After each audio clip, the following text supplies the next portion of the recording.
या नारायण आणि नारायणी तत्वाला माझा नमस्कार.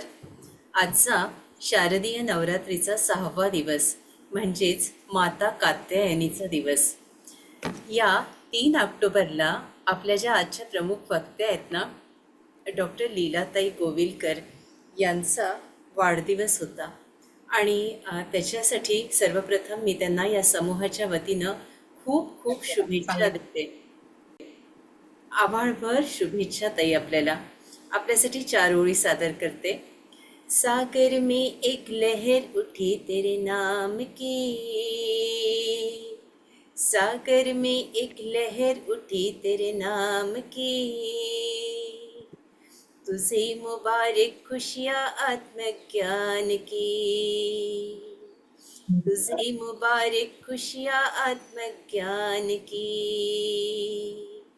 तुझको है अनंत में जाकर मिल जाना,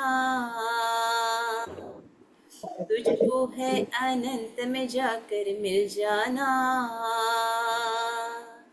तू तो सुंदर फूल इस संसार की, तू तो सुंदर फूल इस संसार की, तू तो सुंदर फूल इस संसार की. खूप खूप स्वागत आणि आभारभर शुभेच्छा ताई. मी विनंती करते अनघा भांडारकर यांना की त्यांनी ताईंचा परिचय करून द्यावा आणि आजचं आभार प्रदर्शन योगिताताई सुभेदार करणार आहेत. नमस्कार ताई. आराधना ध्यान समूहातर्फे मी डॉक्टर लीलाताई गोविलकर यांचं स्वागत करते. ताईंचं सर्व शिक्षण मुंबई विद्यापीठातून झालेलं आहे. 1965 साली ताई प्रेमराज सारडा महाविद्यालय अहमदनगर येथे मराठीच्या अध्यापिका म्हणून रुजू झाल्यात. त्यांच्या संशोधनाचा विषय होता मराठी व्याकरण, इतिहास आणि विकास. ताईने 50हून जास्त पुस्तकं लिहिलेली आहेत. त्यातले काही मराठीचे वाङ्मय, मराठीचे व्याकरण, भारतीय साहित्यशास्त्र, ज्ञानेश्वरीचे वाङ्मयीन वैभव, मराठीचे वर्णनात्मक भाषा विज्ञान, संत नामदेव अंतरंग दर्शन, मुंगी उडाली आकाशी, आधी शिवी मग ओवी हा विनोदी व ललित लेखांचा संग्रह, अनेक वर्तमानपत्रातून ताईंचं लेखन झालेलं आहे. ताई अनेक संस्थांवर कार्यरत आहेत. पुणे विद्यापीठाच्या मराठी अभ्यास मंडळाच्या कार्यकारिणीवर त्या सलग 6 वर्ष होत्या. पुण्याच्या महाराष्ट्र आणि साहित्य मंडळाच्या कार्यकारिणीवर त्यांनी 6 वर्ष कार्य केलं. बालभारती पुणे कार्यकारिणी या पदावर होत्या. ज्येष्ठ नागरिक संघ, जिल्हा वाचनालय, घरमालक संघ, संस्कार भारती इत्यादी संस्थांवर ताई अजूनही कार्यरत आहे. ताईंनी समीक्षा, कविता संग्रह, ललित लेख खूप लिहिलेले आहेत. अशा या बहुआयामी व्यक्तिमत्व आज आपल्या भेटीला आलेले आहे. मी सगळे स्तोत्र ताईंकडे सोपतो. माझ्या वाढदिवसाच्या शुभेच्छा दिल्याबद्दल तुम्हाला सगळ्यांना मी शुभाशीर्वाद देते. प्राध्यापक डॉक्टर लीला गोविलकर कल्याणच्या तुमच्या संस्थेने मला व्याख्यानाचं आमंत्रण दिलं आणि तुमच्यासारख्या विविध क्षेत्रातील स्त्री पुरुष समाजासमोर बोलण्याची आलेली ही संधी मी आनंदाने स्वीकारली. नवरात्र उत्सव किंवा गणपती उत्सव यांच्या निमित्ताने मराठी समाज ठिकठिकाणी एकत्र येतो. फक्त मराठी समाजच येतो, इतर ठिकाणी नाही. आणि व्याख्यानांच्या किंवा करमणुकीच्या कार्यक्रमांचं आयोजन करून आपलं वैचारिक विश्व, अनुभव विश्व किती समृद्ध आहे हे तपासून पाहतो. नवरात्राचा आज 6वा दिवस. गेले 5 दिवस तुम्ही 5 वक्त्यांच्या भाषणाने स्वतःशी विचार करायला लागला असाल की या भाषणामधून आपल्याला नवं काय मिळालं, का मिळालं आहे का मिळालंच नाही, असा आपण स्वतःशी विचार करू लागणं ही या व्याख्यानांची अपेक्षा असते. विविध संस्था यासाठी सलग 9 दिवसांचं किंवा त्यापेक्षा सुद्धा अधिक दिवसांचं तशी तुमची संस्था कार्यक्रम आयोजित करते तसं करीत असतात. 3 ऑक्टोबरचं माझ्या जीवनातलं महत्व सुरुवातीला तुम्ही कौतुकाने सांगितलं, याबद्दल मी आभारी आहे. पण 3 ऑक्टोबर गुरुवारी ह्या वर्षी नवरात्राची घडी बसली. माझ्या 3 ऑक्टोबर ही तारीख आणखी एका वेगळ्या कारणाने लक्षात राहते. कोणतं ते कारण? तर 3 ऑक्टोबरला संत महिला मुक्ताईची जयंती येते आणि ह्याच तारखेला संत बहिणाबाईंची पुण्यतिथी येते. ऐकलत ना?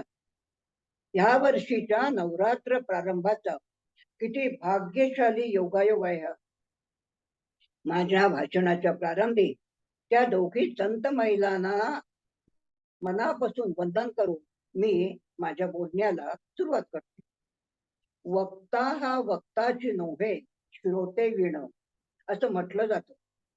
श्रोत्यांच्या चेहऱ्यावर उमटणाऱ्या प्रतिक्रियांनी वक्त्याला आपल्या भाषणाची श्रोत्यांची आवड निवड कळत असते. पण आत्तासारख्या व्याख्यानात तशी काही सोयच नाही बरं का. सामान्यतः आपलं भाषण कसं असावं, श्रोत्यांना ऐकावंसं कसं वाटेल, याचा स्वतःशीच विचार करून मी तुम्हा श्रोतृवर्गांशी संवाद साधत आहे. नवरात्रीमध्ये रात्रीला महत्व आहे. असं का बरं? मी साहित्यिक असल्याने मला त्या संदर्भात खालील ओळी आठवतात. दिवस जनाला देव दिसे, दिवस जनाला देव दिसे, परी गद्यच त्याच्या वदनी, आणि रात्र राक्षसी भासत असे, परी गाते सुंदर गाणी. नवरात्रीच्या कालखंडामध्ये अशा सुंदर सुंदर कार्यक्रमांची मैफल तुमच्या मनात जागी व्हावी ही माझ्यासारख्या अनेक वक्त्यांची अपेक्षा आहे. या मैफलीमध्ये नव्या जुन्या महिलांच्या कर्तृत्वाची नोंद घेण्याची प्रथा सामान्यतः आहे. या दृष्टीने मी सुद्धा आजच्या आपल्या काळाला जवळचीच असलेली नव्हे, आजच्या काळातीलच एका स्त्रीचा परिचय करून देण्याचा प्रयत्न करणार आहे. ही महिला म्हणजे सती गोदावरी माताजी.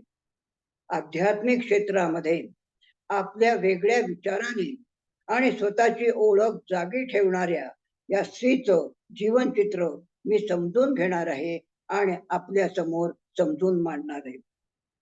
आपल्यापासून कालदृष्ट्या दूर असलेल्या मुक्ताई, महदंबा, संत चोखामेळ्यांची पत्नी सोयराबाई आणि बहीण निर्मला, यापेक्षा कानोपात्रा इत्यादींची थोडीफार माहिती तुम्हाला अशा व्याख्यानांतून मिळाली असेल. मला ती मराठी वाङ्मयाच्या इतिहासातून मिळाली आहे. या सगळ्या जुन्या संत महिलांमध्ये मला एक समान विशेष जाणवला.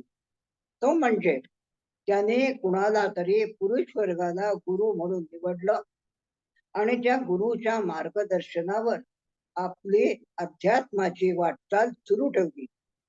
मुक्ताईचे गुरु संत ज्ञानेश्वर, महदंबेचे गुरु संत चक्रधर स्वामी, बहिणाबाईंचे गुरु विश्ववंद्य संत तुकाराम महाराज.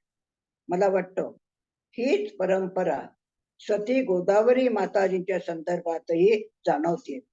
त्यांनी संत उपासनेबाबा गुरु मानलं आणि त्यांच्या मार्गदर्शनाखाली बालपणापासूनच आपलं अलौकिक पारमार्थिक जीवन अनुसरलं.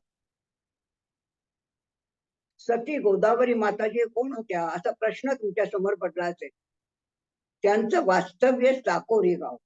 हे साकोरी गाव महाराष्ट्रात नेमकं कुठे आहे? अहमदनगरच्या बाहेरच्या तुमच्यासारख्या मुंबई पुण्याच्या समाजाला त्यांचा व या गावाचा परिचय अत्यंत कमी प्रमाणात असणं हे स्वाभाविक आहे. पण काय झालं, नोकरीच्या निमित्ताने मी मुंबईहून नगरला आणि नगरमध्ये असणाऱ्या वेगवेगळ्या वैशिष्ट्यांचा परिचय करून घेऊ लागलो.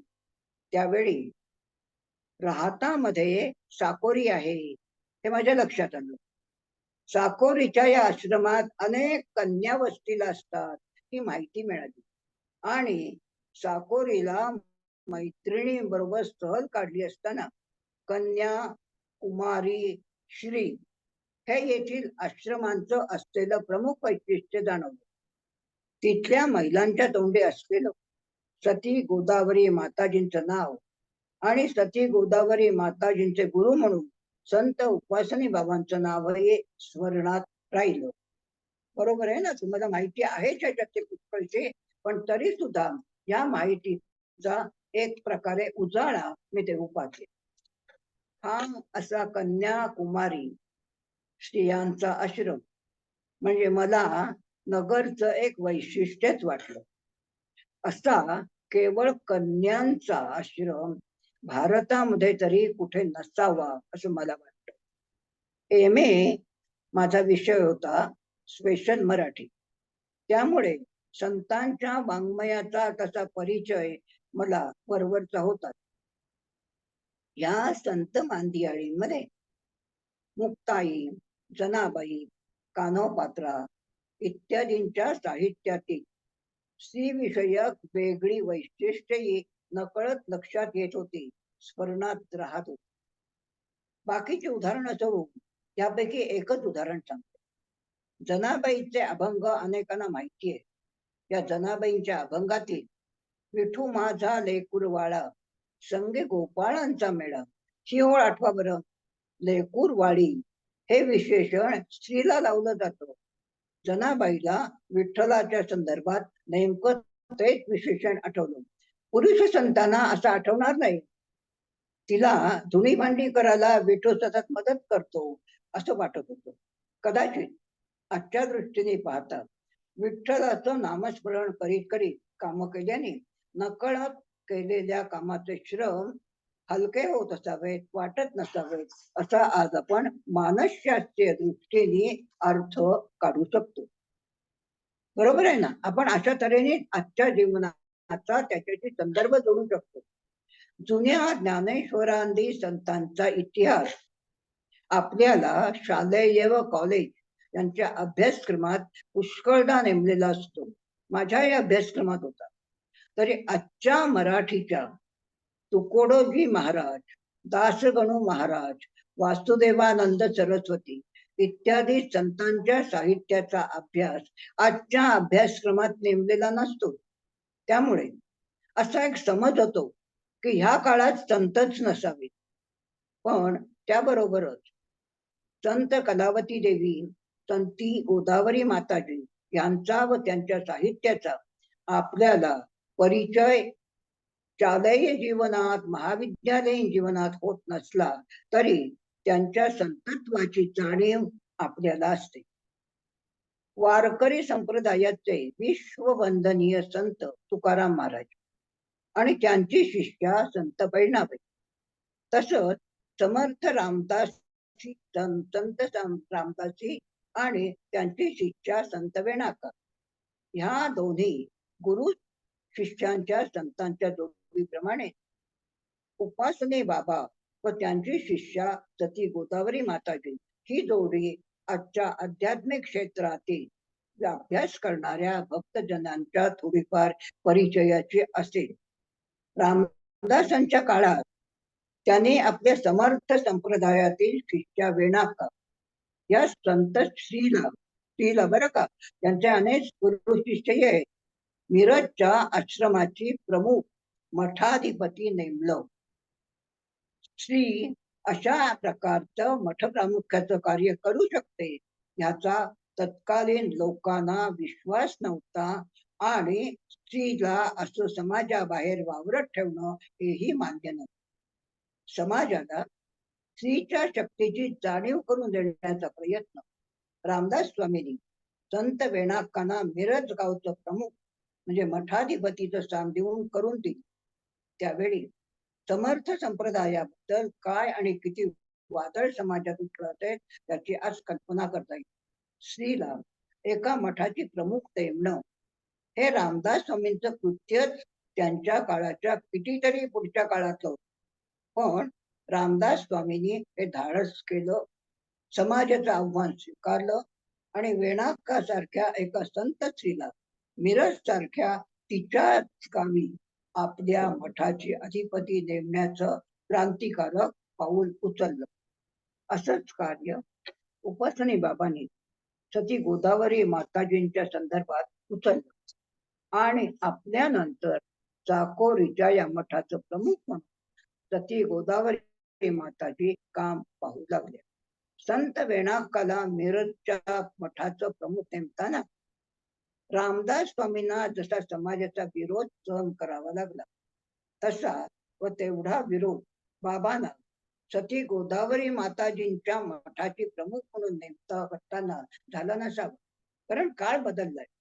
नुसतं काळच बदललाय असं नव्हे, समाजाची तेव्हाच्या काळाची संत महंतांकडे आणि त्यांच्या संस्थांकडे पाहण्याची दृष्टी आज बदलत चालली.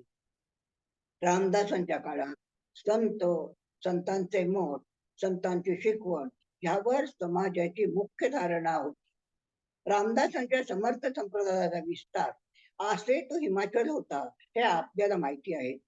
काश्मीरमध्ये व थेट कन्याकुमारी ते दक्षिणेपर्यंत तमिळनाडू वगैरे प्रदेशामध्येही रामदास स्वामींचे मठ व त्यांचे मठाधिपती यांचं कार्य अजूनही सुरू आहे.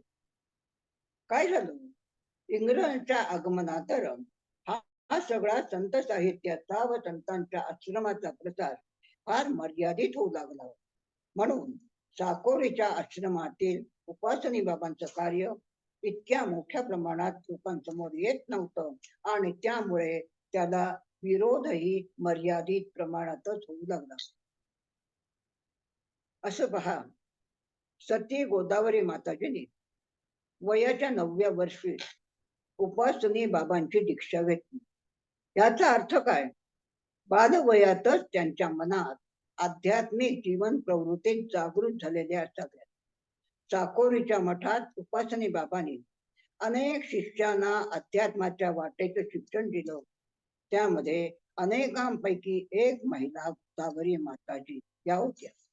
त्यांची बुद्धिमत्ता, सालस व सोज्वळ वृत्ती, ज्ञान ग्रहणातील झपाट्याची प्रगती यामुळे त्यांच्याकडे गुरु म्हणून उपासनी बाबांचं लक्ष वेधलं गेलं. त्यांची ही शस्त्रज्ञ वृत्ती, गुरुवरील एकनिष्ठा आणि आपल्याप्रमाणे इतरांना घडवण्यासाठी मार्गदर्शन करण्याची दृष्टी ही महाराजांना जाणवली आणि त्यामुळे आपल्यानंतर पीठाचं प्रमुख कार्यवाही पद त्यांनी सती गोदावरीबाईंना देऊन चालू ठेवलं. कदाचित पूर्वजन्मींचे काही आध्यात्मिक स्वरूपाचे ज्ञान पण गोदावरी माताजींच्या जीवनात प्रारंभापासूनच असावे. म्हणून या क्षेत्रामध्ये इतरांना मार्गदर्शन करण्याचं कार्य त्या उपासनी बाबांच्या क्षमतेने आणि त्यांच्या अनुकरणाने करू शकतो. माझ्या मते स्त्री जीवनाच्या आध्यात्मिक वाटचालीला, लक्षात घ्या, स्त्री जीवनाच्या आध्यात्मिक वाटचालीला योग्य वाटेवर ठेवण्याचे कार्य एका स्त्रीकडे आले, एका महिलेकडे आले आणि ती महिला म्हणजे उपासनी बाबांची शिष्या सती गोदावरी माताजी. उपासनी बाबांच्या जीवनात मात्र त्यांना अशी आध्यात्मिक क्षेत्रातली प्रगती सहज म्हणून साधता आलेली नाही. खूप श्रम करावे लागले असं त्यांचं जीवन चित्र पाहता. उपासनी महाराजांचा जन्म सटाणा येथे 15 मे 1870 रोजी झाला व वयाच्या 71व्या वर्षी म्हणजे 24 डिसेंबर 1941 रोजी त्यांनी आपली जीवन यात्रा समाप्त केली. एका नव्या प्रकारच्या संस्थेला चाकोरी सारख्या वेगळ्या ठिकाणी निर्माण करून आणि तिला अधिपती नेमून त्याने आपल्या कार्याची यशस्वी केली असं म्हणायला हरकत नाही. त्यांच्या व गोदावरी माताजींच्या शिकवणीमध्ये कशा कशाला महत्व आहे तर अहिंसा, सेवावृत्ती व समाधानी वृत्ती या 3 गोष्टींना अत्यंत महत्व आहे. अद्वैत वेदांती ज्यांचं तत्वज्ञान आहे, पण अद्वैत वेदांती वगैरे हे तत्वज्ञान अनेकांनी अनुसरलेलं आहे. अहिंसा म्हणजे कुणाची हिंसा न करणं, हा साधा अर्थ कुणालाही कळतो. पण कुणाच्याही मनाला, कल्पनेतही आपल्या शब्दाने, आपल्या कृतीने न दुखावणं, त्रास होऊ देऊ नये, असं व्यापक वर्तन अहिंसेच्या क्षेत्रात आहे. गांधीजींचा अहिंसा हा अर्थ याच्यामधूनच किती प्रमाणात निघाला आपल्याला बघता येईल. सेवावृत्ती म्हणजे स्वतः दुसऱ्यांनी सांगितल्यानंतर नव्हे, तर स्वतःला दुसऱ्याची गरज जाणवून त्याची ती गरज पूर्ण करणं म्हणजे सेवा करणं. सेवा व्यक्तीची नाहीये, सेवा ही त्या समाजाची, त्या व्यक्तीमधल्या आत्मतत्वाची आहे. अशा सेवेमध्ये आपली वृत्ती पूर्णतः गुंतलेली असावी, समाधानी असावी. ही दृष्टी तर त्या काळाच्या दृष्टीने महत्वाची आहे. उपासने बाबांचे अनेक गुण आधीच्या आपल्या संत परंपरेमध्ये जाणवतात आणि त्याच गुणांचा वृद्धी, विस्तार गोदावरी माताजी करताना दिसतो. या उपासने बाबांच्या तत्वज्ञानातील समाधान हा विशेष पाहून मला संत तुकाराम महाराजांच्या साहित्यातील ठेविले अनंते तैसेची राहावे, चित्ती असू द्यावे समाधान, हा अभंग आठवला. तुम्हालाही आठवेल. कारण समाधान सांगणं ही केवळ आजची नाहीये, अनेक संकट आल्यानंतर सुद्धा आपण त्या संकटात घाबरून जातो आणि त्या संकटामध्ये आपलं अस्तित्व धोक्यात येत. हे जाऊन द्या, पण ह्यापेक्षा सुद्धा आपण आपल्या शेजार पाजारच्या व्यक्तींची, आपल्या नातेवाईकांशी आपली सारखी तुलना करत असतो. त्याला जीवनात एवढे पैसे मिळाले, मला नाही मिळवता आले, त्याचं नातेवाईक घराण्यामध्ये त्याचं किती कौतुक आहे, माझं काहीच नाही.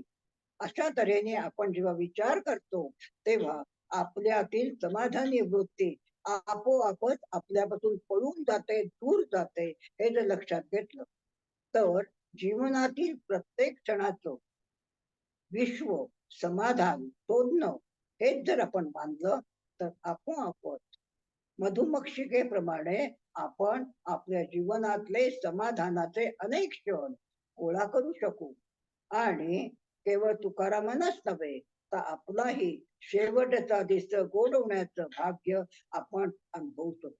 हे गोदावरी माताजींचं आणि त्यांनी अनुसरलेल्या गुरूंचं तत्वज्ञान आपल्यापर्यंत ह्या काळात पुढे येतंय. पूज्य गोदावरी माताजींचा जन्म 24 डिसेंबर 1914 रोजी शेगाव येथे झाला. शेगाव हे गाव महाराष्ट्रातलं एक प्रसिद्ध शहर आहे, हे आपल्याला माहिती आहेच. अनेक जण तिथे जाऊनही आली असतील. तिथे गजानन महाराजांची समाधी आहे. अशा शहरामध्ये की ज्या शहरात गजानन महाराजांसारख्यांना समाधी घ्यावी अशी वाटते, त्या शहराची वृत्ती कशी असेल, त्या शहरातल्या माणसांच्या जगण्याच्या पद्धती कशा असतील आणि त्याचाच परिणाम गोदावरी माताजींवर बालपणापासून झाला असावा असं मला त्यांचं स्तोत्र वाङ्मय, चरित्र, भजन वाचताना वाटतं. गोदावरी माताजींचे वडील मूर्तिजापूर येथे रेल्वेमध्ये नोकरी करत असत. यांना एकदा स्वप्नात दृष्टांत झाला की तुम्ही ही कन्या टाकोरीचा आश्रम चालवणाऱ्या संत उपासनी बाबांच्या चरणी शिष्या म्हणून अर्पण करावी. त्याप्रमाणे ती 9 वर्षाची असताना तिचे वडील चाकोरीला त्या घेऊन आले व त्याने ही कन्या उपासनी बाबांच्या चरणी शिष्या म्हणून अर्पण केली. यावरून त्या काळातील गोदावरी माताजींच्या आईवडिलांची, त्यांच्या घराण्याची, आजूबाजूच्या समाजाची जीवनाकडे, संत लोकांकडे आणि अशा धार्मिक चळवळीकडे पाहण्याची वृत्ती कशी पारंपरिक होती हे जाणवतं. गोदावरी माताजींच्या बाबतीत संसाराच्या वाटेवर पाऊलही न टाकता सती गोदावरी माताजी त्यांच्या पूर्व पुण्याईने संतत्वाकडे आकर्षित झाल्या. असं आकर्षण फार थोड्या व्यक्तींच्या जीवनात येतं, पण असा सहजपणे आध्यात्मिक जीवन प्रवास उपासनी महाराजांच्या जीवनात दिसत नाही. उपासनी महाराजांचं नाव काशीनाथ गोविंद उपासक. त्यांच्या जीवनात वैवाहिक जीवनात आलेल्या संकटामुळे ते विचारपूर्वक अध्यात्माकडे वळले. उपासनी बाबा, गोदावरी माताजी या गोष्टी आज त्यांच्या संप्रदायापुरत्याच मर्यादित असतील असं आपल्याला वाटतं. पण उपासनी बाबाबद्दल पूर्वी असं म्हटलं जातं की ते केवळ तपस्वीच होते असं नाही, तर त्यांच्या काळात प्रचलित असलेल्या रूढी व सामाजिक जीवन पद्धती याच्या कितीतरी पुढे गेलेले एक समाज सुधारक होते. आपण आगरकरांनी ज्यांना समाज सुधारक म्हणून लक्ष देतो, तशाच प्रकारची समाज सुधारकाची वृत्ती पण आध्यात्मिक क्षेत्रात जया महाराजांच्या बाबांच्या अंगी होती. कदाचित वैवाहिक जीवनाच्या प्रारंभीच आलेल्या कटू अनुभवाने त्यांना स्त्रीबद्दल अनुकंपा वाटली असेल. हे कोणते अनुभव? त्यांचा पहिला विवाह झाला आणि लगेच पत्नी मरण पावली. दुसरा विवाह केला त्यांनी. दुसऱ्या विवाहानंतरही त्यांना हाच अनुभव आला. त्यामुळे आपल्या परिस्थितीपेक्षा आपल्याशी लग्न लावून देणाऱ्या पित्यांची, स्वकन्यांबद्दलची तिचा विवाह झालाच पाहिजे ही स्थिती त्यांना जाणवली असावी. आणि स्त्रीचा विवाह झालाच पाहिजे, नाहीतर अशा स्त्रीला म्हणजे मुलीला मरणाशिवाय दुसरा पर्याय राहत नसतो, हे समाज वास्तव जाणवलं असावं. चाकोरीच्या आश्रमात कन्या, कुमारी विवाह बंधनाचा जात नसणं या गोष्टीमागे स्वतः बाबांचा वैयक्तिक अनुभव आहे हे लक्षात घेता येतं. म्हणूनच त्यांच्या चाकोरीच्या आश्रमात येणाऱ्या स्त्रीला लग्न बंधन न स्वीकारणं व आयुष्य कसं घालवावं व संन्यस्त वृत्तीने तपस्वी म्हणून आयुष्य व्यतीत करावं याकडे त्यांनी मुद्दाम लक्ष दिलं. स्त्रीला कोणत्या जीवनाने आपण जगावं, कोणत्या पद्धतीने जगावं हे कोणीतरी सांगितल्याशिवाय ती आपल्या आयुष्याची मार्गधारणा कशी करणार? या आश्रमामध्ये त्यांना केवळ महाराष्ट्रातील स्त्रीवर्ग अपेक्षित होता असं नाही, निदान भारताच्या अशा कोणत्याही भागातील स्त्रीला हक्काचं आश्रयस्थान देण्याची त्यांची धारणा होती हे ह्यावरून लक्षात येतं. लग्न न करणं, तपस्वी होऊन संन्यासी राहणं या दोन गोष्टींना यज्ञयागादी कार्याशी असलेला संबंधही त्यांनी लक्षात घेतला. स्त्रीला जिथे घरातच फारसं स्थान नव्हतं, तिथे यज्ञयागादी कर्म करण्याच्या पुरुषाप्रमाणे ती यज्ञयाग करू शकते हा अधिकार कुठे मिळणार? पुरुष वर्गाला जसा यज्ञ याग करण्याचा अधिकार आहे, तसाच तो स्त्रीला प्राप्त झाला. तर स्त्रीच्या जीवनाला ती स्वतंत्रपणे घडवू शकेल. त्याद्वारा ती ज्ञानसाधना करण्यात तिला तिच्या जीवनाचं सार सर्वस्व अनुभवता येते. या दृष्टिकोनातून त्याने यज्ञ यागादी कर्म करण्याचा अधिकार आश्रमामध्ये तिला मिळवून दिला. बाई हा आश्रमामध्ये तिने अशा तऱ्हेने यज्ञ याग सहवास बाकीच्या महिलांचा घेऊन करावा हे बंधन घातलं. विवाह बंधन स्वीकारल्याने स्त्रीचं समाजातील स्थान दुय्यम होत, म्हणून त्यांना विवाह बंधनाचा स्त्रीच्या संदर्भात जात नको. अशा कन्यकांना त्यांनी तपस्वी जीवनाची दीक्षा दिली. त्यामुळे त्यांच्या मनातील स्त्री म्हणून आपण दुय्यम आहोत. पुरुष ऋषी मुनी हे सगळे अशा तऱ्हेने संन्यास घेऊ शकतात, तपस्वी होऊ शकतात. आपण असं का करू शकत नाही? ते जसं आदरणीय जीवन जगू शकतात, तसंच आपणही एक स्त्री आहोत म्हणून हे जीवन जगण्याचा आपल्याला समाज का नाकारतो? अशा प्रकारचा विचार तिच्या मनात सुरू झाला आणि तिच्या कन्याव्रतामध्ये तिने तपस्वी होण्याचा मार्ग बाबाने तिला दाखवून दिला. आजही जगाच्या पाठीवर कुठेही, अर्थात काही अपवाद वगळता, स्त्रीचं स्थान असं दुय्यम समजलं गेलेलं आहे. कुणाची तरी पत्नी, कुणाची तरी आई, कुणाची तरी बहीण असा गौरव तिला मिळतो, पण ती स्वतः कुणीतरी श्रेष्ठ कर्तबगार व्यक्ती स्वतंत्रपणे आपलं व्यक्तिमत्व घडवू शकत नाही. अपवाद म्हणून काही नावं असतील, पण अशी अपवादाची नावं फार थोडीच आहेत.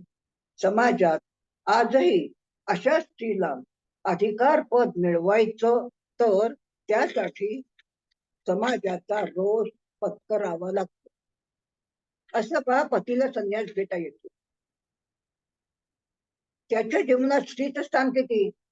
तर पतीला संन्यास घ्यायचा असेल तर त्यासाठी त्याला पत्नीची परवानगी लागते, एवढंच.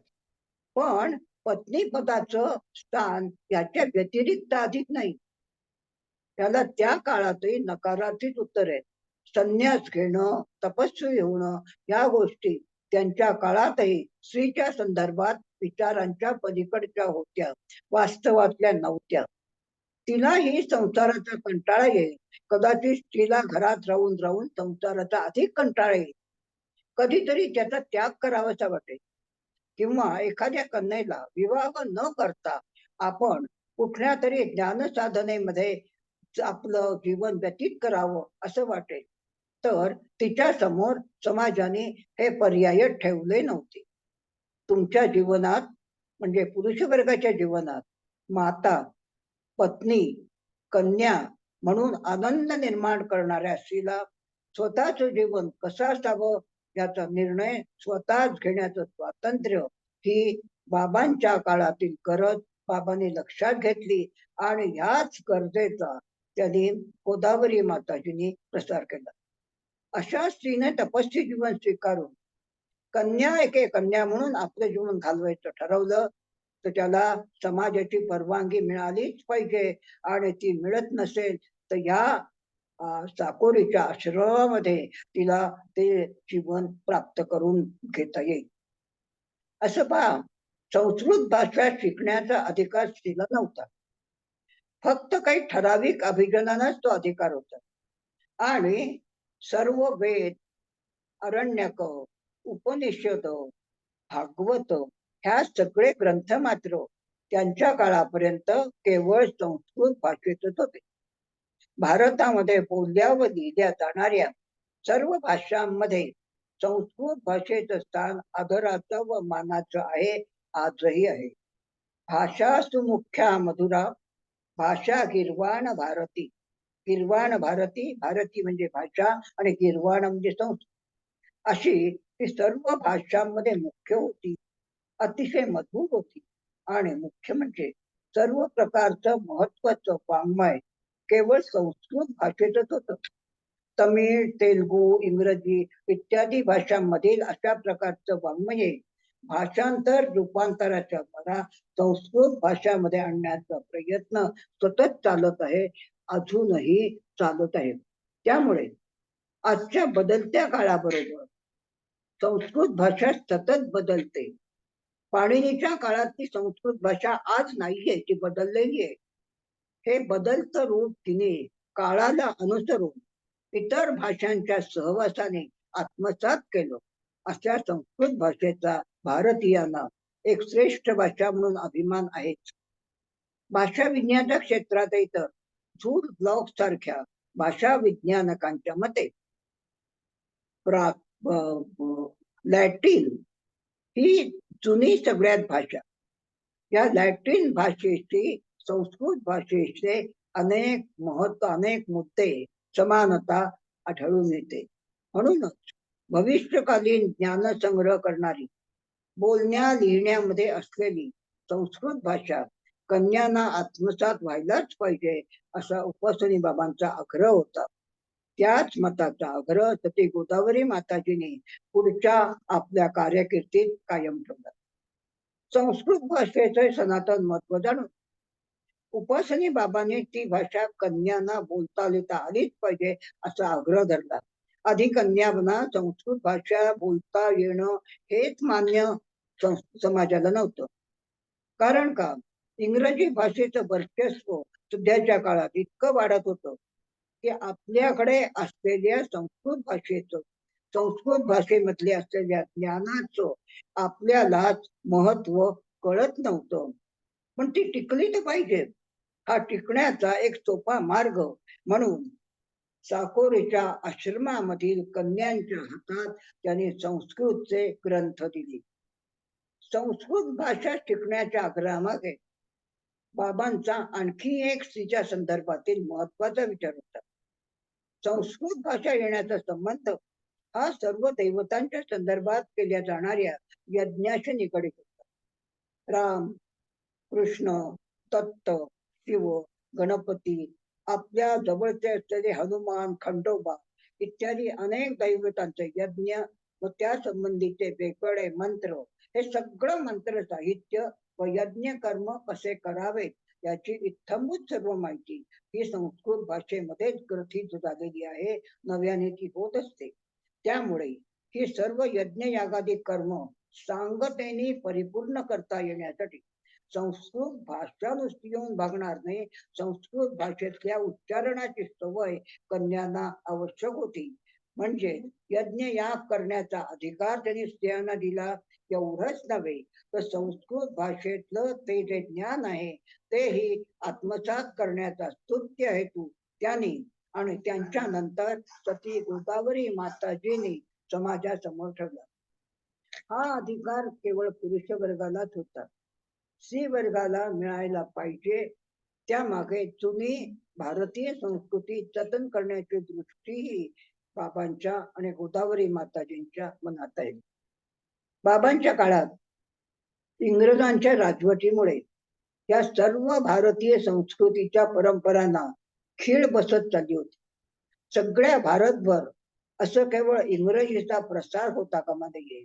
इंग्रजीच्या प्रसाराला विरोध नाही, पण इंग्रजीच्या पेक्षाही संस्कृत भाषा अधिक समर्थ आहे. तिचा प्रचार आपणच करायला पाहिजे ही दृष्टी या दोघाही चाकोरीच्या समर्थ अधिपतींच्या मनात होती. यज्ञ करताना भारतीय यज्ञ प्रसंगी स्त्रीचं स्थान कोणतं होतं माहितीये तुम्हाला? ते फक्त वामेतु जनकात्मजा. जनकात्मजा म्हणजे स्त्री ही फक्त डाव्या बाजूला पुरुषाच्या हाताला हात लावून मम म्हणणं एवढंच तिचा महत्व मानलं जात होतं. एका स्त्रीच्या जागी दुसरी स्त्री येऊ शकत होती, पण कुणालाही यज्ञ म्हणजे काय माहिती नव्हतं. आणि यज्ञ करती व्हावं असं एखाद्या स्त्रीला वाटलं तर ते समाजला करू देत नव्हता. आणि म्हणून स्त्रीच्या मनातही यज्ञ करण्याची भावना जागृत झाली. तर सगळीकडे पाश्चात्तीकरण होण्याच्या या काळात आपल्या भारतीय संस्कृती पुरातन जतन केली जाईल हे आपल्यालाही आज समजू शकतं. असं पहा, एखादी भाषा शिकणं आणि त्या भाषेमध्ये असलेल्या यज्ञ कर्मातील बारीक सारीक गोष्टी न चुकता करता येणं याबद्दल त्यांचा आग्रह समजून घेता येतो. स्त्रीचा एक जबाबदार व्यक्ती म्हणून तिचा सन्मान करण्यामागील भावना किती उच्च पातळीवरची होती पहा. तिला यज्ञ करता आला पाहिजे, तिला समाजातील संस्था चालवता आल्या पाहिजे. या संस्था चालवताना फक्त इंग्रजी पद्धतीचाच अवलंब करायला पाहिजे असं नव्हे. तो करायला त्यांचा विरोध नव्हता, पण आपल्याकडे अशा तऱ्हेने संस्था चालवावी कशी ह्याचंही शिक्षण आहे. ते आपण का नाकारायचं ही त्यांची भूमिका होती. त्यांच्या या तत्वामागे असलेली भूमिका सती गोदावरी माताजींना जाणता आली होती. गोदावरीजींच्या मते कुठेही पर्यायाला वाव द्यायचा नाही ही जाणीव तिने पूर्णपणे आकलन झाली होती. म्हणूनच ज्या शिस्तीने आणि ज्या नियमबद्धपणाने उपासनी बाबांनी कन्यांना अशा प्रकारचं जीवन आचरायला लावलं, ती शिस्तीची आग्रहाची भूमिका गोदावरी माताजींनी या आश्रमाच्या संदर्भात उपयोगाला आणली. आज थोडस या आश्रमाकडे पाहिलं तर काय दिसतं? त्यांच्या शिस्तबद्ध मार्गदर्शनाखाली 40-50 कन्या तिथे शिक्षण घेत आहेत. आणि या शिक्षणाला गोदावरी माताजीने पूर्णपणाने निष्ठेने पाठपुरावा करून या शिक्षणाची सुरुवात अजूनही तशाच उत्साहाने कायम ठेवली. वयाच्या 76 वर्षापर्यंत त्यांनी हे कार्य केलं. या काळात कन्यांना, अनेक भक्तांना त्यांनी मार्गदर्शन केलं. अनेक ठिकाणी महिलांचा ग्रुप घेऊन आपल्या तत्वज्ञानाच्या प्रचारासाठी प्रवास केले. अनेक संस्थांमध्ये भाषणं दिली. इंदूरचे तराळेकर महाराज, नाना महाराज तराळेकर यांच्याशी त्यांनी परिचय करून घेतला. ह्या वेगवेगळ्या क्षेत्रातील गुरुवर्गांची परिचय करून घेऊन त्याने आपल्या आयुष्यातच सार्थक केलं. पण साकोरी सारख्या आश्रमातील आपल्या गुरुची जी धारणा होती तीच धारणा आजपर्यंत आपल्यापर्यंत पोहोचवली. अशा या सती गोदावरी माताजी व त्यांचं कार्यक्षेत्र म्हणजे साकोरीचा आश्रम आजही स्त्रीला स्त्री म्हणून तिचं संरक्षण देऊ शकतो. पूर्वीच्या काळा इतका स्त्री विषयींचा कर्मठपणा आज काही प्रमाणात झुगारून देण्याची स्थिती निदान महाराष्ट्रामध्ये तरी जाणवू लागलेली आहे. एखादी आवडीची ज्ञानशाखा निवडून त्या क्षेत्रामध्ये जीवनभर कार्यरत राहणाऱ्या महिलांच्या नावामध्ये सहज आठवलं म्हणून प्रातिनिधिक अशा तारा भवाळकरांसारख्या स्त्रीचं प्रतिनिधित्व सांगता येईल. अखिल भारतीय मराठी साहित्य संमेलनाच्या अध्यक्षा म्हणून मालतीबाई बेडेकर यांचाही उल्लेख करता येईल. नगर सारख्या ठिकाणी माझ्यासारख्या काही महिलांनी शालेय महाविद्यालयीन पातळीवरील कन्यांसाठी व नोकरी करणाऱ्या स्त्रीसाठी राहण्याची आणि जेवणाची सोयही सहजपणाने उपलब्ध करून दिलेली आहे माझ्या जवळच्या नातेवाईकांच्या बरोबर. माझ्यासारखा श्रामांती स्त्रीही निवृत्तीच्या काळात म्हणजे 2011 ते 2020 पर्यंतच्या 10 वर्षाच्या काळात अशा मुलींसाठी व अशा स्त्रियांसाठी, मात्र त्या संसारी असल्या तरी चालेल, अशा स्त्रियांसाठी राहण्या जेवणाची सोय उपलब्ध करून दिली होती. अशा प्रकारचं कार्य आज एकटी स्त्रीही कुठल्याही संस्थेची मदत न करता करू शकते. म्हणून सती गोदावरी माताजी आपल्या सत्शील वृत्तीला साधेल असं आश्रमाचं कार्य चाकोरीच्या आश्रमाच्या रूपाने करून दाखवलं आणि त्या कार्याचा प्रभाव आमच्यासारख्या वेगवेगळ्या क्षेत्रातल्या महिलांच्या कार्यावरती अजूनही पडत नाही. हेच त्यांचं आजच्या स्मृतीतलं कार्य. समाजाला जमलेल्या महिलांना नमस्कार. ज्यांनी हा कार्यक्रम आयोजित केला त्यांनाही नमस्कार. आणि अशा तऱ्हेने तुम्ही नगर सारख्या ठिकाणी आलेल्या मला तुमच्या 40-50 श्रोत्यांसमोर बोलण्याची संधी दिली. बोलण्याची म्हणण्यापेक्षा वाचनाची. कारण बोलणं वेगळं, बोलण्यासाठी श्रोते समोर लागतात. इथे तुम्ही किंवा या महिला मी कल्पनेतनं पाहते आणि त्यांच्यासाठी मला आत्ताच्या नगरच्या श्रेष्ठ मानल्या गेलेल्या संत सती गोदावरी माताजी यांचा परिचय करून देण्याची संधी मिळाली. याबद्दल मग तुमची आणि ऐकल्याबद्दल सर्व श्रोत्यांची ऋणी आहे. धन्यवाद. ताई, आज 42 ते 82 मंडळी होती आणि 80 ते 100 मंडळी असतातच. 350चा हा ग्रुप आहे, समूह आहे. खूप छान बोललात आपण आणि आम्हाला इतकी छान माहिती आपण दिली की त्यांचं कार्य खरंच अलौकिक आहे. पण आपण ज्या ओघवत्या वाणीत बोलला ती सगळ्यांच्या हृदयापर्यंत पोचली.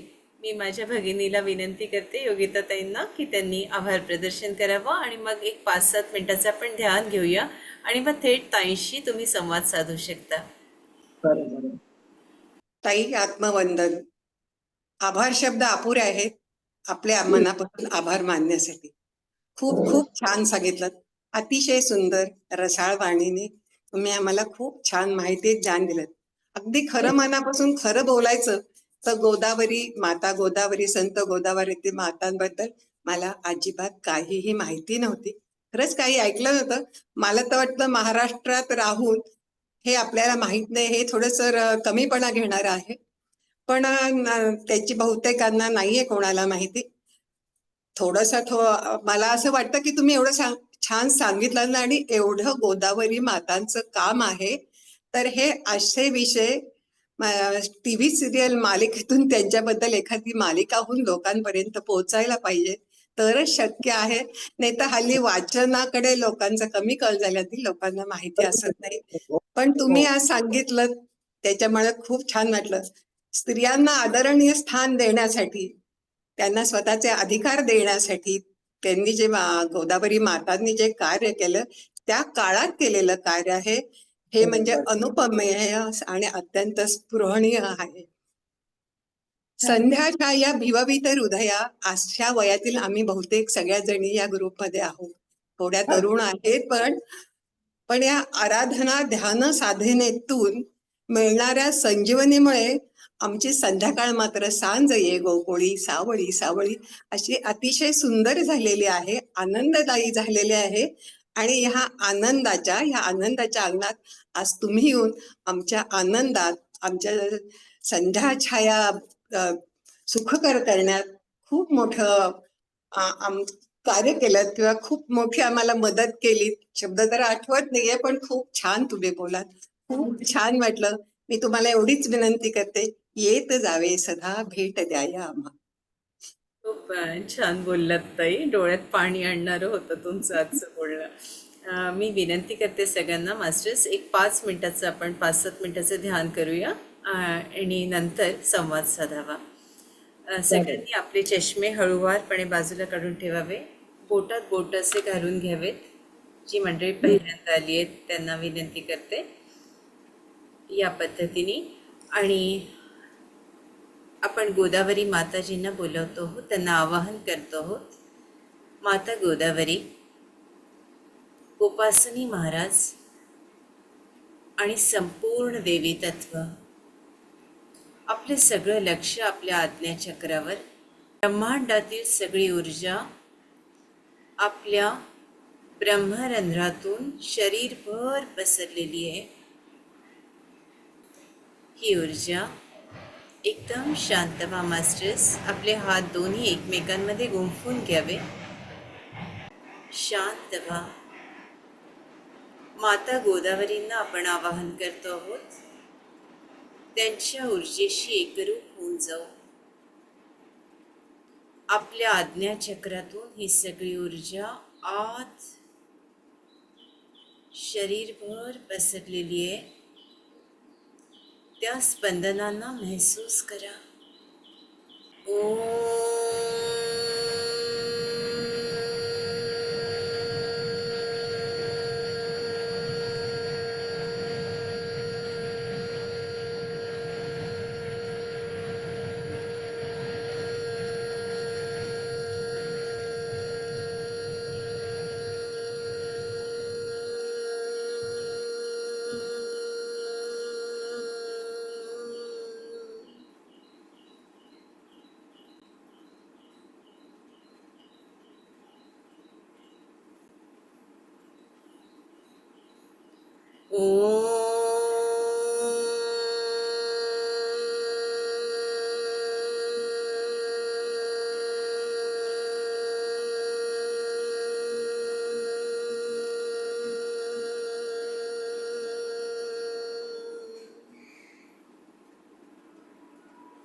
मास्टर्स, ही सगळी ऊर्जा आपल्या शरीरात आणि आपल्या आभा मंडळात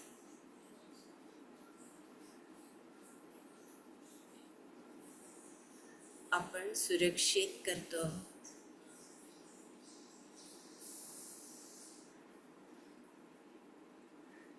मातेच्या अलौकिक तेजानं आपणही तेजोमय झालो आहोत.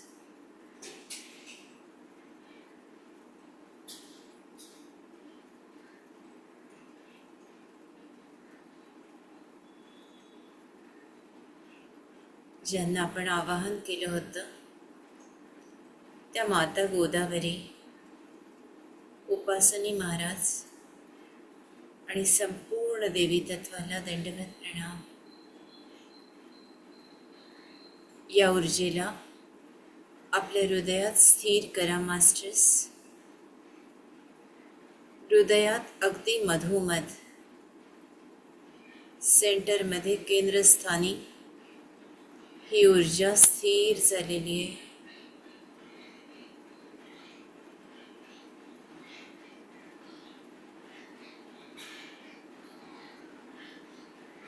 एक बार संपूर्ण शरीरातून हा प्रकाश बघून घ्या. जिथे दुखतंय त्या भागाला तिथे जाऊन स्पंदनांना बघा.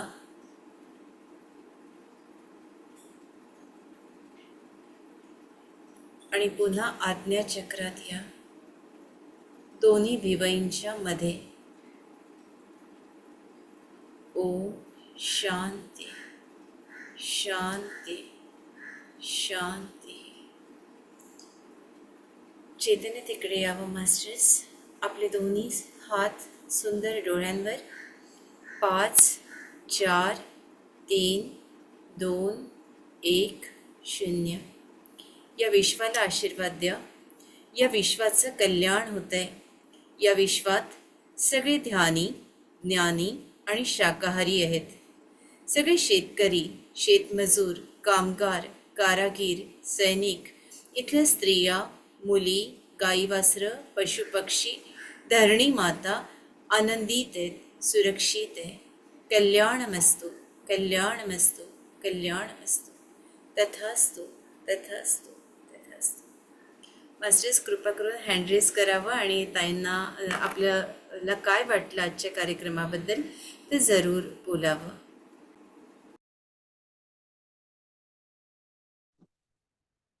नमस्कार ताई. आज म्हणजे गोदावरी मातांविषयी मी आज पहिल्यांदाच ऐकलं आणि तुमच्या ओघवत्या वाणीतून ऐकताना खूपच छान वाटलं. तर नक्कीच आणि एक अजून सांगायचं म्हणजे तुम्ही एक जिवंत प्रश्न विचारला व्याख्यानाच्या सुरुवातीलाच, की या संत साहित्याचं जे आता सिरीज ही सुरू आहे आमची, त्यातून तुम्ही काय शिकला किंवा तुम्ही काय शिकत आहात? आणि हा खरंच मला खूप प्रश्न मला स्वतःलाच विचारावासा वाटला. मी नक्की ह्यावर विचार करेल. आणि तुम्ही आलात आणि खूप सुंदररित्या माहिती सांगितली, त्याबद्दल तुमचे खूप खूप आभार. आणि ऋताताईंचे पण खूप खूप आभार. धन्यवाद. अनुपमा ताई. नमस्कार डॉक्टर ताई. आपण गोदावरी मातांबद्दल एवढं छान सांगितलं, म्हणजे कमी वेळेमध्ये जास्तीत जास्त आम्हाला मिळावं याचा प्रयत्न केलात. यामध्ये म्हणजे त्यांची आध्यात्मिक आणि स्वतःची नवीन ओळख कशी आहे, त्यांच्यावरती बालपणी अलौकिक आणि त्यांचं पारमार्थिक जीवन कसं होतं, नंतर त्यांच्या साहित्याचा परिचय आणि संतत्वाचा परिचय झाला. नंतर स्त्री जीवनाच्या आध्यात्मिक वाटचालीचे कार्य एका महिलेकडे आले आणि त्या म्हणजे गोदावरी माता. एका नव्या प्रकारच्या संस्थेच्या अधिपती नेमल्या. त्यानंतर अहिंसा, सेवावृत्ती आणि समाधानी वृत्ती याचं उदाहरण देऊन आपण सुंदरपणे पटवलं. नंतर शेवटचा दिवस कसा दिस गोड होण्याचं भाग्य यावं याबद्दल आणि म्हणजे की स्वतंत्रपणे आपलं व्यक्तिमत्व कमी महिला घडवतात, त्यातील हे एक नाव, त्यांचं तपस्वी जीवन आणि बऱ्याच गोष्टी ज्या एक 2-4 मिनिटात सांगणं कठीण आहे मला. ह्या आपण खूप छान पद्धतीने सांगितल्यात आणि या अर्धा पाऊण तासाकरता आपली किती मेहनत आहे आणि जसं आम्हाला हा मेवा मिळाला खायला घरी बसून आमच्या ऋतामाता आणि अनघामाता म्हणजे नवरात्रीचं हे सार्थक झाल्यासारखं वाटतं. देवीची अशी अखंड कृपा झाल्यासारखी वाटते आणि या ज्ञानाशिवाय दुसरं काय आहे सांगा? किती सुंदर आम्हाला घरी बसून सगळं मिळतंय. आम्ही भाग्यवान समजतो स्वतःला आणि आमच्या आराधना समूहाला, की आम्हाला जास्तीत जास्त आणि खरंच ताई आम्ही शिकत आहोत. रोज नवीन-नवीन आणि योगिताताई म्हणाल्या त्याप्रमाणे आम्हाला एक अक्षर सुद्धा माहिती नव्हतं. खरंच काहीही माहिती नव्हती आणि आपण इतका एवढा अभ्यास करून आणि इतका वेळ देऊन, मेहनत करून आम्हाला तो मेवा पंचपक्वान्न खाऊ घालता. आपले मी शतकोटी प्रणाम करते आपल्याला आणि कृतज्ञता व्यक्त करते ताई. प्रणाम.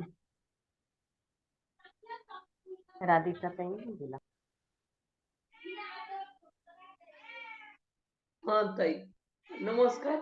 खूप छान सांगितलं आणि माझा पण असाच गैरसमज होता की गोदावरी माता म्हणजे गोदावरी नदी आहे त्याच्याबद्दल असं काहीतरी सांगणार आहे की काय. पण नाही, खरंच खूप म्हणजे सुरेख त्यात गोदावरीच आहे. आणि हे ना, हे जे आहे ते आपण असं वाहत यायला पाहिजे सगळ्यांकडे, की आपण म्हणजे कसं करतो आपले संसार म्हणजे आपल्या संसारापुरतंच करतो सगळं. ह्याच्या हे कार्य करताय ना, ते खरंच खूप मोठं आहे. आपण असं म्हणतो की पूर्वीच्या स्त्रिया कसं काहीच येत नव्हतं किंवा पण त्यांचे स्वप्न बघून वगैरे.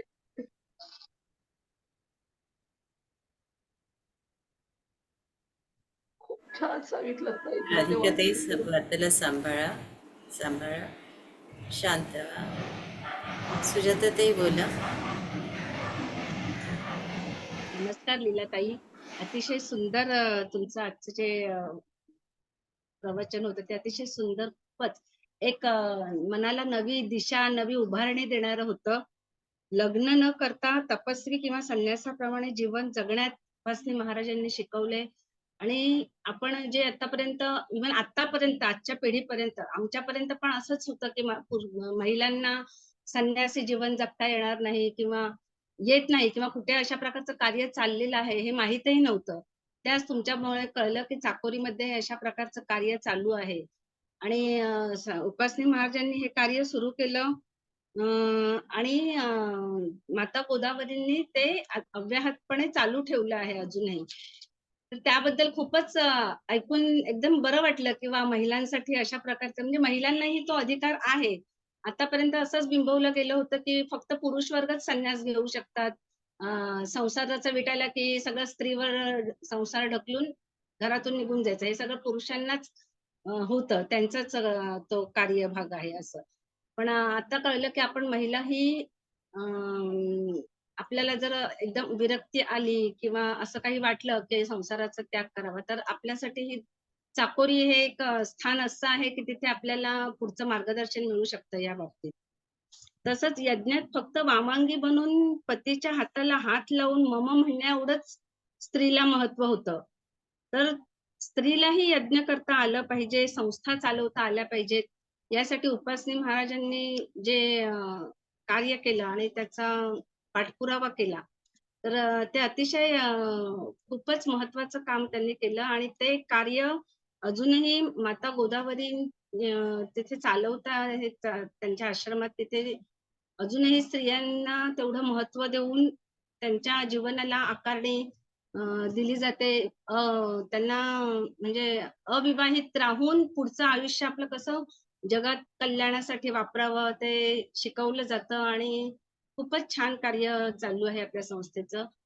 आम्हाला ज्यांना माहिती देता येईल, पर्टिक्युलरली मुलींना ज्यांना लग्न करण्याची इच्छा नसते, तरी जबरदस्तीने घरातल्या लोकांच्या आग्रहास्तव लग्न करावं लागतं आणि मग नंतर त्यांना मन मारून जरी समाजाच्या सेवेची आवड असेल, तरी त्यांना संसार करावा लागतो कंपल्सरी.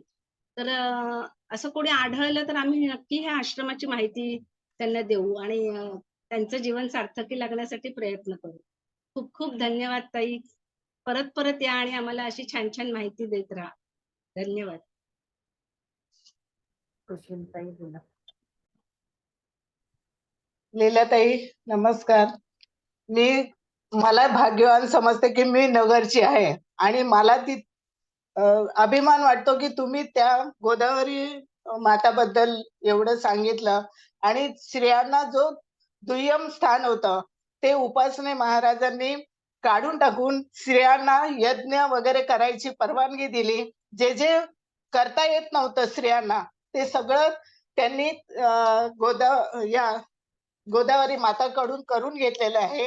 आणि इंग्रजी भाषेला जे महत्व होतं खूप, पण त्यांनी आता हे सांगितलं की संस्कृत भाषेला जास्तीत जास्त महत्व द्यायला पाहिजे आणि त्यांनी ते घडवून आणलं त्याच्यात की संस्कृत भाषेत कितीतरी ज्ञान आहे, कितीतरी माहिती आहे, पण ती लोकांपर्यंत जात नाही.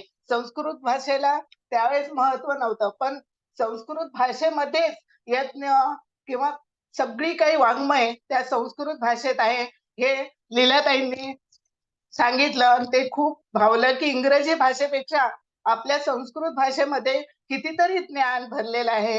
आणि काही काही मुद्दे सुजाताताईंनी सांगितले, त्यामुळे परत परत ते सांगण्यापेक्षा मलाही 2-3 महत्व वाटलं ते मी सांगितलं. आणखी दुसऱ्यांना काही सांगायची इच्छा असेल म्हणून मी माझं भाषण एवढं संपवते. आणखी दुसरे पण काही मुद्दे दुसरे सांगू शकतात, पण स्त्रियांना जास्तीत जास्त महत्व द्यायचं हे उपासने महाराजांनी गोदावरी माताकडून करून घेतलं आणि ते आपल्याला खूप चांगल्या पद्धतीने यांनी मांडून सांगितलं. ते सारखं ऐकत राहावं असं वाटत होतं आणि त्यांनी परत येऊन आणखी चांगली माहिती द्यावी ही मी विनंती करते आणि एवढं बोलून मी थांबते.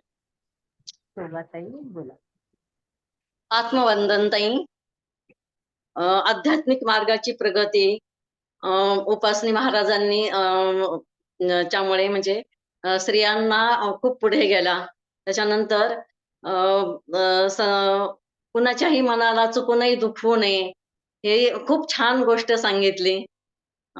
नंतर पाणिनींच्या काळातील संस्कृत भाषा खूप समृद्ध होती, तर ती आपण त्याचं जोपासना करायला पाहिजे हे खूप छान पद्धतीने सांगितलं. आपली संस्कृती आपणच जपली पाहिजे ह्याची आम्हाला जाणीव करून दिली. त्याबद्दल खूप खूप धन्यवाद. आत्मवंदन. हा सुषमाताई. हा नमस्ते ताई. ताईंनी आपल्याला खूपच छान चाकोरी आश्रमाबद्दल माहिती सांगितली. स्त्रिया यज्ञकर्ती होऊ शकतात हेही आम्हाला काहीही माहित नव्हतं. आणि विशेष म्हणजे माझी मुलगीही मला बरेचदा विचारते की आई मी का नाही सत्यनारायणची पूजा करू शकत, मी का नाही हे करू शकत. तर मी नक्कीच तिला उपासनी महाराज आणि गोदावरी ताईंच्या बद्दल आणखीन ऐकून किंवा वाचून माहिती घेऊन नक्कीच तिला मार्गदर्शन करू शकेन. आणि लीलाताई तुमच्यामुळे आम्हाला हे आज खुलं झालं ज्ञान, त्यामुळे खूप खूप धन्यवाद. आणि मी नक्की नक्की प्रयत्न करीन अजूनही ते वाचण्याचं, माहित करून घ्यायचं. तुम्हालाही विनंती करीन की तुम्ही आम्हाला अजून माहिती द्यावी. कारण की आमची पिढी, आमच्या मुलीही आम्हाला विचारतात की का आम्ही यज्ञ करू शकत नाही, का आम्ही सत्यनारायण करू शकत नाही. तर नक्कीच हे मार्गदर्शक ठरेल आम्हाला आणि त्यासाठी खूप खूप धन्यवाद ताई.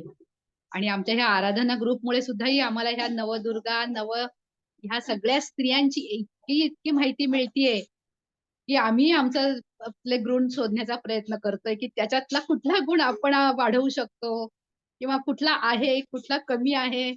त्यामुळे खूप खूप आमच्या आराधना ग्रुपचे, आमच्या ऋताताईंचे, अनाघाताईंचे खूप खूप धन्यवाद. मास्टर्स, ताई नक्कीच आपल्याकडे पुन्हा येतील. आपण त्यांना विनंती करूया आणि या एका लेक्चरसाठी, एका या प्रवचनासाठी ताई जवळजवळ 1 महिन्यांपासून या गोदावरी माताजींवर संशोधन करतात आहे, माहिती घेतात आहे. त्यांनी काही जागांना भेटी दिल्या असंही त्या मला बोलल्या आणि फोनच्या माध्यमातून, इतर काही माध्यमातून त्या सतत या व्यस्त जीवनातून सुद्धा आपल्यासाठी लिहित होत्या. 12 पानं त्यांनी लिहून काढले आहेत केवळ अर्धा तास बोलण्यासाठी. 89 वर्षांच्या ताई आहेत. मला खरंच त्यांचं कौतुक वाटतं की त्या स्वतःला झोकून देऊन जे काम करणं, जी वृत्ती असते ती ताईंच्या ठायी ठायी वसलेली आपल्याला दिसते. ताई आपल्याला दंडवत प्रणाम करते आणि रजा मागते. खूप खूप धन्यवाद. पुन्हा नक्की या आमच्याशी संवाद साधायला. इथेच हा कार्यक्रम संपतोय. मास्टर्स आपली सगळ्यांची रजा घेते. जय श्रीराम. धन्यवाद.